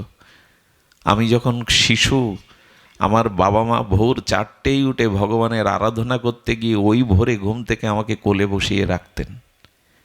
প্রদীপের আলোতে আমার পিতা আমাকে ছোটবেলায় গীতা হাতে তুলে দিয়েছিলেন। মরার সময় বলেছিলেন গীতা সাধুসঙ্গ এগুলো ছাড়িস না, এগুলো বাঁচবার উপায়। পেছোতে গিয়েও মনে পড়ে তার কথা, তিনি তো বলে গেছেন এগুলো যেন না ছাড়ি। ঘরে মন্দির তৈরি করুন, সংসারটাই মন্দির করুন। ওইখান থেকেই তারা যে শিক্ষা পাবে। এপিজে আব্দুল কালাম, ভারতের প্রাক্তন প্রেসিডেন্ট, এই বিশ্ব নন্দিত পরমাণু বিজ্ঞানী এপিজে আব্দুল কালামের নাম শুনতে দেবতার মতোই মানুষটা। এত বড় বৈজ্ঞানিক মরে যাওয়ার পরে কিছু গ্রন্থ ছাড়া তার কাছে আর কিছু পাওয়া যায়নি। বিবাহ করেননি সারা জীবন। শিশুদের ভালোবাসতেন, মানুষের জ্ঞান দানের ব্রত নিয়েছিলেন। ইনি বলে গিয়েছিলেন পৃথিবীতে 100টা বিদ্যালয়ের থেকে 1000 ভালো শিক্ষকের থেকে আরো বেশি শিক্ষক, বেশি বড় বিদ্যালয় নিজের মা। মা কাকে বলে জানেন? সন্তানকে মেপে দেয়, যে কেমন হবে, যে মেপে দেয় তাকে বলে মা। সব নষ্ট হয়ে গেছে। সন্তানটা এর ওর মাংস ছিঁড়ে নেয়, চোখ ছিঁড়ে নেয়, এর ওর চুল ধরে টানে খেলতে গিয়ে। মায়ের শান্তি নেই, লোকের কাছে, পাড়া প্রতিবেশীর কাছে কষ্ট শুনতে হয়। কেন জানেন? গর্ভাবস্থায় যে মা টেলিভিশন দেখে, ওই যে মারামারি সিনগুলো দেখে, হিন্দি ছবিগুলো দেখে, ওই সন্তানটা ওই স্বভাব পেয়েছে। কাকে বোঝাবেন যে সাধনা ছাড়া, তপস্যা ছাড়া সুসন্তান হয় না? এই জন্য বাড়িতেই ধর্মচর্চা অনুশীলন ছোটবেলা থেকে করুন, নালে পথ পাওয়া যাবে না। আগামীতে যে দিন আসছে, এদের উপরে ভাত দিয়ে এই সমাজ, এই জাতি বাঁচতে পারবে না। এদেরকে গড়ে তুলুন। আমাকে একজন খুব মরমী জ্ঞানী ব্যক্তি বলেন, মঙ্গল, তুমি যেভাবে ছুটছো এর মধ্যেই অসুস্থ হয়ে গেছো, কবে মরে পড়ে থাকবে। কাউকে গড়ে যেতে পারছো তো? তোমার জায়গায় বসে এরকম দুটো কথা বলবে? কোথায় তারা? আজ আমরা ডাক্তার করতে চাইছি, মাস্টার করতে চাইছি, সন্তানকে চরিত্রবান সাধু করতে চাইছি না, ত্যাগী সন্ন্যাসী করতে চাইছি না। এ সমাজের জন্য আমাদের দায়ভার কোথায়? সুধীবৃন্দ, তো সেই মা কি বললেন? মন্দারজি মা বলছেন যে দেখো, আমি এমন সন্তান গর্ভে আনবো যাকে আর পুনরায় কোনো গর্ভে যেন না যেতে হয়। এক এক করে সাধনার দ্বারা 4টি সন্তান এসেছিল। কয়টি? প্রথমটার নাম রেখেছিলেন, মা বলেছিলেন, ওই রাজার ঘরণী বলেছিলেন সন্তানের নাম তুমি রাখবে না, আমি রাখবো। আপনাদের ঘরে যেসব সন্তান হয় এটার নাম উল্টোপাল্টা রাখবেন না। এটা গুরুর কাছে, আচার্যের কাছ থেকে নামকরণটা করতে হয়। নামকরণের মধ্যেও একটা আশীর্বাদ থাকে। কয়জন সাধু গিয়েছিল পৃথিবীর সব থেকে সেরা পাপীর বাড়ি। সাধু দেখলেই কেড়ে নিত, মারত, গালাগালি দিত, তাদের অন্ন দিত না। ইনি অজামিল। কয়েকজন সাধু তার বাড়ি গেছে যে সময় অজামিল বাড়ি ছিল না, চুরি ডাকাতি করতে গেছে। আর এই স্ত্রীকে ত্যাগ করে বেশ্যাকে বিয়ে করে আর ভোগবিলাস চুরি ডাকাতি যা পরে করেছে, ব্রাহ্মণ ঘরের সন্তান, পাপী। তার স্ত্রীর দুয়ারে গেলেন কয়েকজন সাধু, জঙ্গলের মধ্যে খুঁজলেন, যাদের বাড়ি গেলেন সাধুদের বললেন আপনারা এখানে আসবেন না। সাধুদেরকে অপমান করার জন্য বিষয়ী লোক জেগে দিয়ে এলো, ওই জঙ্গলের মধ্যে যাদের ঘর দেখছেন ওরা খুব সাধুপ্রিয়, মানে ওই সাধুদের একটু অপমান করবে বলে ইচ্ছা করে কূটকৌশল করে পাঠিয়ে, ওই বাড়ি গেলে তাড়া খাবে, সাধুর কাছে যা আছে কেড়ে নেবে। ওরা পাঠিয়ে দিয়েছে, কিন্তু অজামিল বাড়ি নেই। স্ত্রী কি করবে? পতিতা তো মনে মনে ভাবছে জীবনে এত পাপ করেছি, এত অন্যায় করেছি, আর সাধু দুয়ারে তাড়িয়ে দেব, কিন্তু কিছুই তো নেই, ঘরে তো কিছুই নেই। তো কোনো রকমে সাধুদের বসতে দিলেন, একটু শীতল জল দিলেন। ওনারা তো দরদি বোঝেন না। শেষে অজামিল এসে তিরস্কার করতে লাগলো, বলল দেখো আমি তোমাদেরকে ছেড়ে দিতাম না কেড়ে নিতাম, কিন্তু আমার দুয়ারে এসেছো, স্ত্রী বারবার আমাকে অনুরোধ করছে, তাই তোমাদের আমি কিছু বললাম না, তাড়াতাড়ি কেটে পড়ো। ওই জল পান করে সাধুরা বলল ঘরে যখন এলাম, একটু শীতল জল যখন তার স্ত্রীর কাছ থেকে পেলাম, সাধু কাকে বলে দেখুন, এরকম অপমানের পরেও বলছেন এদের তো একটা মঙ্গল করে যেতে হবে, একটা আশীর্বাদ দিয়ে যেতে হবে। সাধু কাকে বলে? যারা অপরের কল্যাণের জন্য নিজের জীবন যৌবন বিলিয়ে দিয়েছে। বলল মা তুমি গর্ভবতী, তা আমরা একটা অনুরোধ করে যাই, আশীর্বাদ করে যাই, ওই ছেলেটা জন্ম নিলে ওর নাম রেখো নারায়ণ। আর এই নারায়ণ বলাতেই মৃত্যুর সময় যমদূতটাও ফিরে গিয়ে বিষ্ণুদূত বাঁচিয়ে দিয়েছিল অজামিলকে। আর এই মহিমা যে অজামিল কাশীতে ভজন করে প্রেম লাভ করে বৈকুণ্ঠগতি হয়ে গেছিল একটা নামের কারণে। এই জন্য সন্তানাদির নাম আজ আমরা উপন্যাসের পাতা থেকে নাটক, চলচ্চিত্র, সিরিয়াল থেকে রাখতে শুরু করেছি। নাম রাখাটা সংস্কার। স্ত্রী বললেন নাম তুমি রাখবে না, আমি রাখব। প্রথম পুত্রের নাম রাখলেন বিক্রান্ত, দ্বিতীয় সুবাহু। এই নামগুলো ভাগবতে অধ্যায়ে এসেছে, এই আমাদের ভক্তমাল চরিত্রে। আর তৃতীয় রাখলেন শত্রুমর্দন। আর চতুর্থ সন্তানের যেটা নাম রেখেছিলেন অলোক, আলোক বলা হয়, ওখানে আছে আলোক, ওই দেশের নাম এমন। 4 সন্তানের নাম রাখলেন। গর্বে হরিনাম ত্যাগ তপস্যা করতে করতে তাদের যখন 2 বছর বয়স হলো, তখন মা বিছানায় বসিয়ে তাদের হরিনাম হরিকথা শোনাতেন। এই দেখুন হরিকথা, অনেকেই বলে কি ওরা কি বোঝে হরিকথা? আচ্ছা, ঔষধ যখন আপনি খান, কি কি উপাদান দিয়ে ওষুধ তৈরি এটা কি আপনি জানেন? জানেন কি? জানেন না। ডাক্তার বলে দিয়েছেন এই রোগের এই ঔষধ, ওইটা না জেনে যখন আপনি ঔষধটা খান, ওর ক্রিয়া করে কিনা, গিয়ে ভেতরে গিয়ে রোগ সারায় কিনা, খুব কি জানা দরকার ওষুধের মধ্যে কি কি উপাদান দিয়ে ওষুধ তৈরি। ঠিক তেমনি ছোট ছোট বাচ্চাকে মা বুকে করে কৃষ্ণ লীলা শোনায়, ভগবানের লীলা শোনায়। যদি বলে ওরা কি বোঝে, বলে ওইটা ঔষধের মতো, বুঝুক আর না বুঝুক, কান দিয়ে ভেতরে গেলেই ওদের ভক্তি হবে। এই শব্দগুলোর মধ্যে এমন শক্তি আছে। কবিরাজ কৃষ্ণ গোস্বামী চৈতন্য চরিতামৃতে একটি পয়াত দিয়েছেন, বুঝে বা না বুঝে কেহ, শুনিতে শুনিতে সেহ, কি অদ্ভুত চৈতন্য চরিত। হ্যাঁ, শুনিলে বড় হিত হবে, কৃষ্ণে উপজয়ে প্রীতি, বুঝিবে সে রসের রীতি, শুনিলেই হয় বড় হিত। বুঝে বা ন বুঝে কেহ, এই যে ভাগবত শব্দগুলি, হরি কথাগুলো কেউ না বুঝলে অর্থসহ ও ভেতরে গিয়ে ওর কাজ করবে। তাই শিশু সন্তানকে গোবিন্দ কথা লীলা কথা শোনাতে হয়। ওই কোলের মধ্যে স্তন পান করাতে গিয়ে যদি মা নামের সহিত দুধটা পান করায়, হরে কৃষ্ণ মহামন্ত্র বা হরি হরি বলতে বলতে পান করে, ওই দুধটা দুধ হয় না, প্রসাদ হয়ে যায়। এসবগুলো ঠাকুমা দিদিমা ওদের বোঝানো হতো না, ওরা এটা বুঝেছিল। ওরা এত সাধুসঙ্গ এত শাস্ত্রপাঠ কীর্তনে না গেলেও ওরা বুঝতো আমার আচরণের প্রভাব পড়বে। আমরা এখন বুঝেই গেছি। আর আমরা এখন বুঝি বেশি নিতে চাই না। যে ভরা পাত্রে জল আনতে গেলে নিতে পারবেন? যে পাত্র ভরা তাতে কিছু দিতে গেলে কি হবে? উপচে পড়ে আমি কম বুঝি? ওই ঠান্ডায় বসে বসে কে কোথা থেকে বকবক করছে তাই শুনতে হবে আমাকে? আমি কম বুঝি? আমি লেখাপড়া কম জানি? আমার জ্ঞান কম আছে? আমার বিবেক কম আছে? এই ভরা পাত্রে নিবে কি তুমি? পাত্রই যদি ভরা থাকে তো দিতে গেলে উপচে পড়ে যাবে।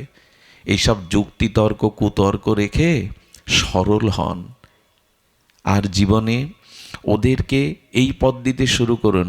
ওই 4 সন্তানকে বসিয়ে ওই ওই ওই বয়সেই তাদের বলতো, তোমার নাম বিক্রান্ত না, তোমার নাম সুবাহু না, তোমার নাম আলোক না, তোমাদের কোনো নাম নেই, এই দেহ তোমরা নাও, এই রক্তমাংসের দেহ তোমরা নাও, তোমরা স্বরূপ, তোমরা আত্মা, তোমরা ভগবানের দাস। 2 বছরে সন্তানদেরকে এই জ্ঞান দিচ্ছেন। তোমরা দেহ নও, তোমরা এই রক্তমাংসের পিণ্ড নও, তোমরা গোবিন্দের দাস, তোমরা গৌরের দাস, তোমরা ভগবানের দাস।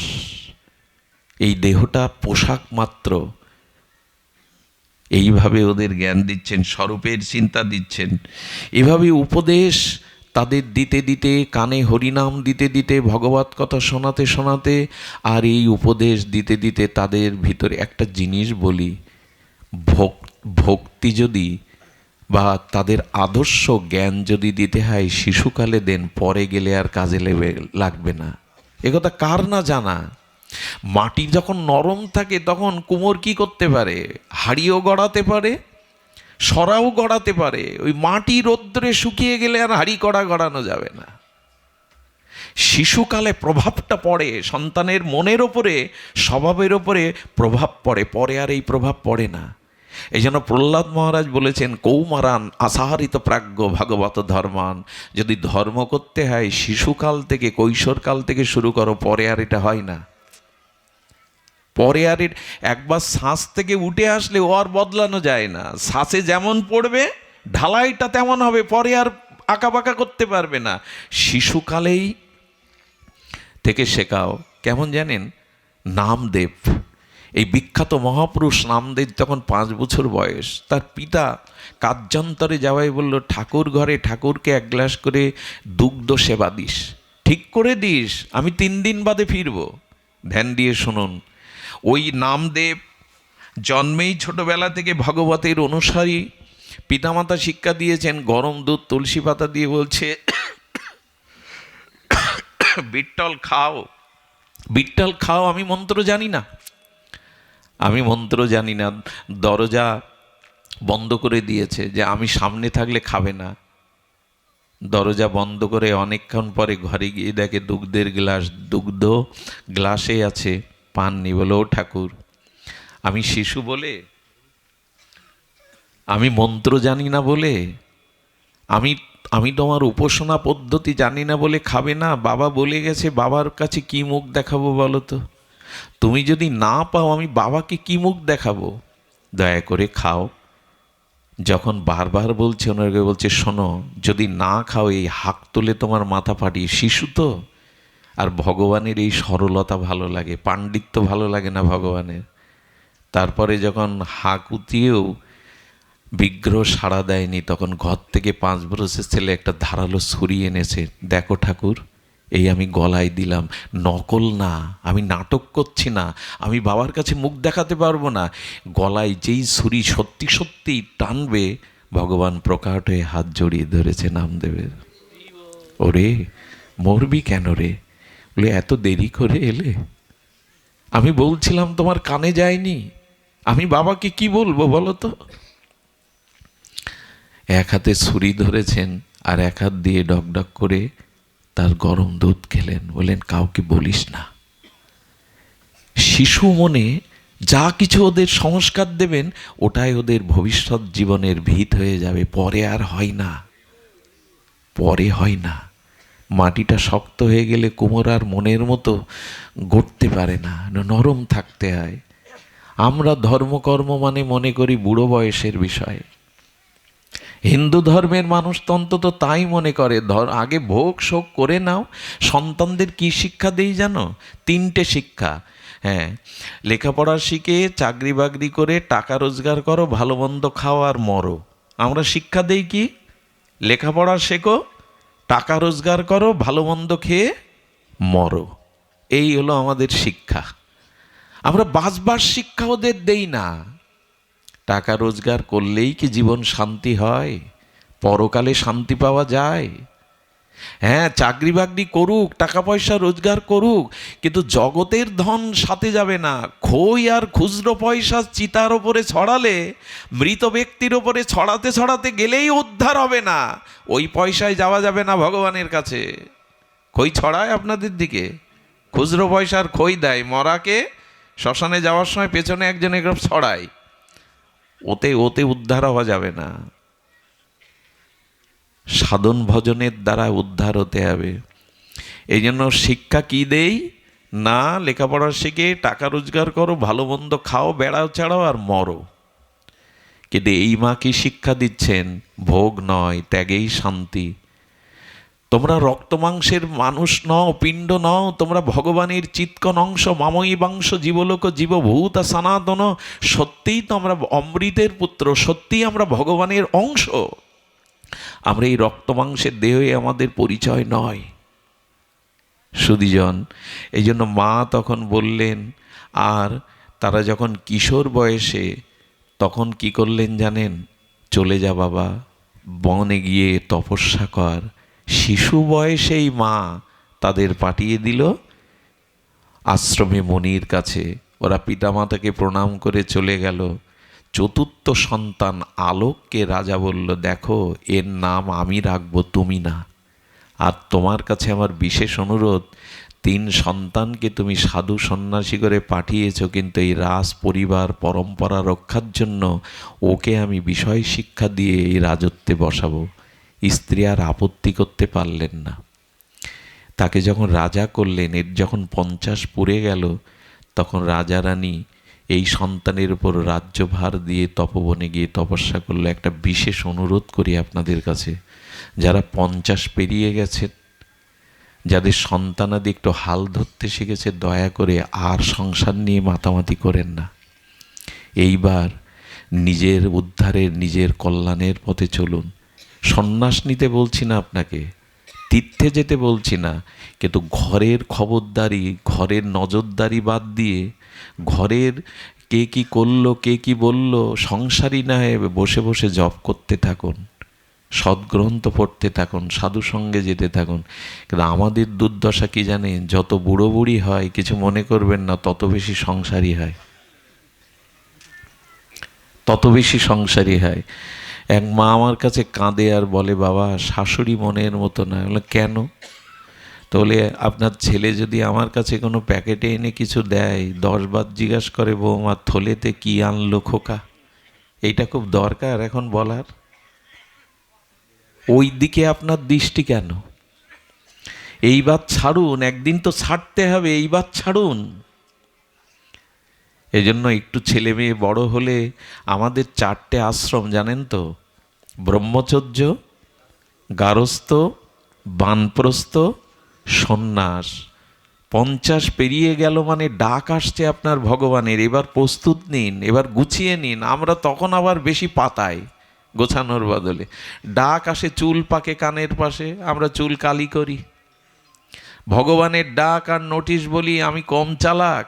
তুমি আমার চুল পাকা করছো, ডাক দিচ্ছ, কিন্তু আমি রাজি নই, আমি চুল কালি করবো 80 টাকা দিয়ে। চোখে দেখতে পায় না কি আছে? শঙ্কর নেত্রালয়ে ব্যাঙ্গালোরে গিয়ে চোখ দেখিয়ে পাওয়ার নেব, কিন্তু ডাক যে আসছে, ভগবান যে বলছে চলে আসবার কথা, প্রস্তুতি নেই। এই জন্য রাজা রানী চলে গেলেন, ওই আলোককে রেখে চলে গেলেন। আলোক রাজত্ব করতে লাগলো, আলোক রাজত্ব করতে লাগলো। ওরা বনে গিয়ে, আমি গল্প শোনাতে আসেনি, এই 4-5 ঘন্টার পথ পেরিয়ে আপনাদের এই শীতের রাত্রে গল্প শোনাচ্ছি না। এটা ভক্তমাল চরিত্রে আপনারা দেখে নেবেন। মন্দার সাজির এই চরিত্র বড় বিরল। আর এইভাবে বছরের পর বছর তপস্যা করতে করতে একদিন ওই রাজা রানী পিতামাতা জঙ্গলের মধ্যে গাছতলায় তপস্যায় রত তারা, কিন্তু 3 জন যুবক এলো। যুবক এসে তাদের প্রদক্ষিণ করে প্রণাম করছে। এই মান্দার সাজি মাতাজি জিজ্ঞাসা করছে তোমরা কোন গুরুদেবের শিষ্য। ভক্তরা জাগতিক পরিচয় জিজ্ঞাসা করে না। যেমন আমি যদি আপনাকে দেখি কি বলি, ভালো আছেন, আপনি কি বলেন? ভালো আছি বা ভালো যাচ্ছে, এরকম সব মিথ্যা কথা। কেউ ভালো নেই। জিজ্ঞাসা করা উচিত কি ছিল জানেন? যেটা সাধুরা জিজ্ঞাসা করে, ভালো আছো, কেমন আছো। এইগুলো ঠিক আমাদের বৈদিক সনাতন সভ্যতায় ছিল না। হ্যাঁ, নমস্কার দিতে পারেন, নমস্তে দিতে পারেন, বৈষ্ণব হলে জয় রাধে দিতে পারেন, সৎসঙ্গী হলে জয় গুরু দিতে পারেন, মহাপ্রভুর ভক্ত হলে জয় মহাপ্রভু কি জয় নিতাই দিতে পারেন। এগুলো ভগবানের নামটাও হয়, অন্যকেও শোনানো হয়। এটা আমাদের রীতি। কিন্তু আগেকার সাধুরা কি জিজ্ঞাসা করতো জানেন? ভজন কুশল তো? শব্দটা আর একবার শুনুন, ভজন কুশল তো, মানে আপনি ভজনের মধ্যে আছেন তো? এগুলো আজও সাধুরা জিজ্ঞাসা করে। বৃন্দাবনে গেলে ভজন কুশল তো? দেখুন শব্দটা কত মার্মিক। তুমি মনে করিয়ে দেয় তুমি যে জন্য জগতে এসেছিলে, ভজনে আছো তো? তো পিতামাতা জিজ্ঞাসা করছে তোমরা কোন গুরুদেবের শিষ্য। এই জটা জুটো তেজদীপ্ত তিন যুবক প্রণাম করে বললেন আমরা মান্দার মাতাজির শিষ্য। মানে ওই যেটি সন্তানকে পাঠিয়েছিলেন ওরাই প্রণাম করছে। বললেন মা, চিনতে পারো? তোমার আদর্শ ত্যাগ বৈরাগ্যে আজ সাধু হয়েছি, জটা জুটো তেজস্বী মূর্তি। মা আশীর্বাদ করলেন, আমি ধন্য, আমার গর্ভেই তোমরা এসেছো। তো এক কাজ করো, তোমাদের আর এক ভাই, এই দেখুন মা কাকে বলে? যারা সন্তানকে মৃত্যুর উপরে পৌঁছে দিতে পারে এরাই পিতামাতা। জন্ম দিয়েও মাতা হওয়া যায় না যদি সন্তানকে এই অভিশাপ মৃত্যুর পরপরে না নিয়ে যাওয়া হয়। সুধীজন, আমার মা অন্তত আমাকে বাধা দেননি। প্রতিটি রাত এইভাবে জাগতে জাগতে প্রেশার হয়ে গেছে, শরীর অসুস্থ, যে কোনো সময় অসুবিধা হতে পারে, একদিনও বলেনি আজ যাস না। বারান্দায় পড়ে থাকে কখন আমার ছেলে ফিরবে। ভোর হয়ে যায়, রাত 4টে বেজে যায়, এই জেতের ভোর হয়ে যাবে, বারান্দায় পড়ে থাকে শীতে, কখন বিল্বমঙ্গল আসবে। গেলেই দরজাটা খুলে দেয়, গ্রিলটা খুলে দেয়, অঙ্গে কাপড় থাকে না মাঝে মাঝে, তখন কাঁদি, মা আর কেউ অপেক্ষা করবে তো? তুমি চলে গেলে কেউ থাকবে না বারান্দায়। এইভাবে মা যদি ভক্তিপরায়ণা না হয় সন্তানরা প্রায় এগোতে পারে না। দেখবেন মা মরে গেলে বাবারা সন্তান মানুষ করতে পারে না, খুব বেশি পারে না। কিন্তু বাবা মরে গেলে মা ভিক্ষা করেও সন্তানকে লালন পালন করতে পারে। যার মা ভক্তিপথের যাত্রী, সন্তানদের মধ্যে এটা এই জন্য মা মেপে দেয়। পৃথিবী বারবার কাঁদছে, পৃথিবী বারবার বলছে দেখো এয়ারপোর্ট ছাড়া বিমান লাভে না, স্টেশন ছাড়া ট্রেন থামে না, ভালো গর্ব ছাড়া ভালো মহাপুরুষ জন্মায় না। ভালো মা দাও, একটা ভালো মা দাও, একটা জাতিকে উদ্ধার করবে এক বিবেকানন্দ। একটা ভালো মা দাও। আজ ভালো সন্তান আসতে পারছে না, ভালো গর্ব পাচ্ছে না তারা। কৌশল্যাকে পাচ্ছে না, দেবকীকে পাচ্ছে না যে কৃষ্ণ রাম নেমে আসবে। এয়ারপোর্ট ছাড়া বিমান যেখানে সেখানে লাভে না। ভালো মাই নাই। নাই এমন নয়, যাদের আছে তারা সন্তানকে পালন, এই জন্য মা প্রয়োজন। বললেন দেখ তোদের এক ভাই আলোক রাজত্বে বসে হয়তো ভজন ভুলে গেছে, তোদের আদেশ তোরা ওই ভাইকে উদ্ধার করে। এই জন্য একজনকে রেখে গেছে, তাকে উদ্ধারের চিন্তা করছে এই বনে বসে, তোরা তাকে উদ্ধার করিস। বড় পুত্র সুবাহুকে বললেন, সুবাহু তোমার উপরে আমার নির্দেশ, আমার আলোককে তুমি ভক্তিপথের যাত্রী করো, তাকে উদ্ধারের পথ রচনা করো। কি করেছিল জানেন?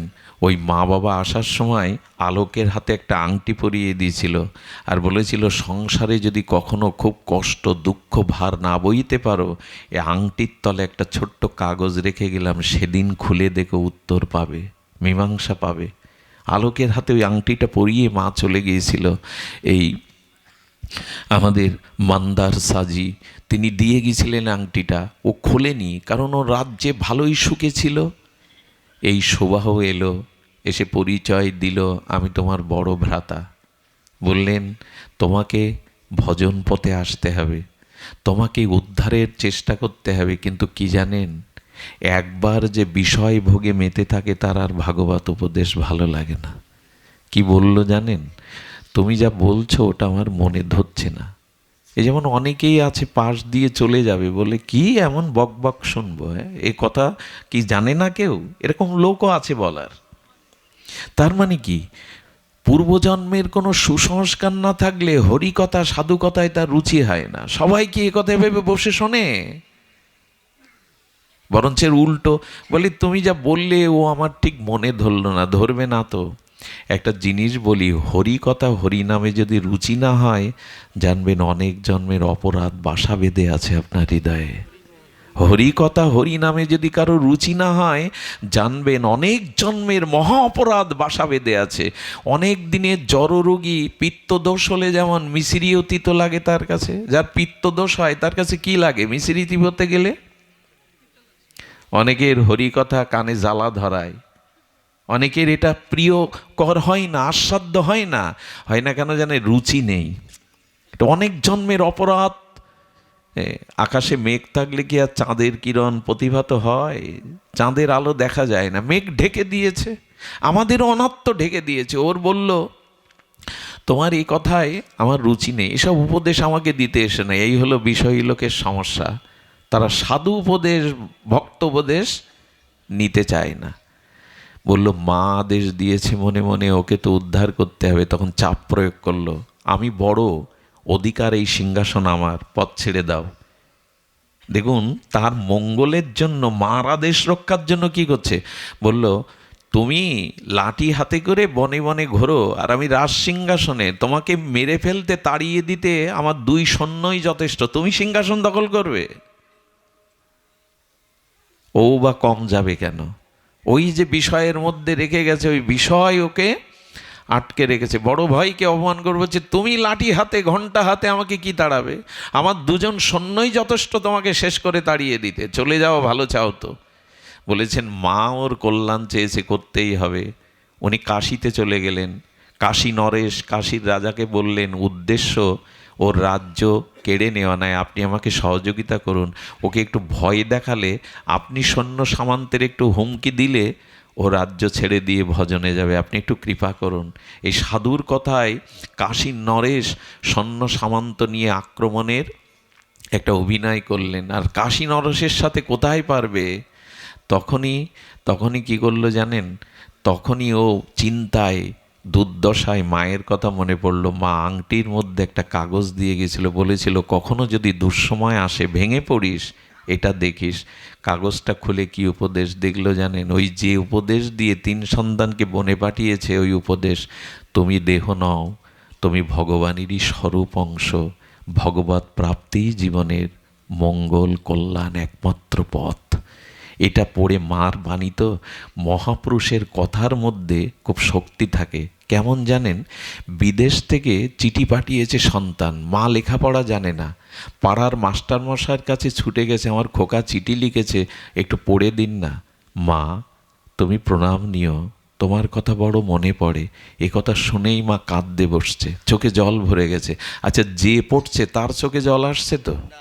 কারণ কি? যে পড়ছে তার চোখে জল নেই, যে শুনছে। কারণ মায়ের নারীর সাথে সন্তানের যোগ আছে, মাস্টারের নেই। তেমন যে যাকে ভালোবাসে, মহাপুরুষ সাধুদের কথার মধ্যে একটা শক্তি থাকে। ভালোবাসার মানুষ যদি চিঠি দেয়, চিঠিটা 10 বার পড়ে, বুকের মধ্যে টেনে নেয়, ওর মধ্যে ভালোবাসা মেশানো আছে। কথা বোঝা যায় কি? এই জন্য সাধুদের কথার মধ্যে একটা শক্তি আছে। অন্য কেউ বললে এতটা ক্রিয়া করবে না, সবাই তার কথা শুনবে না। তো ওই বাণীটা, মার আশীর্বাদ, ওটা পড়েই মনে পড়ল, না আমি এবার ছেড়ে দেব।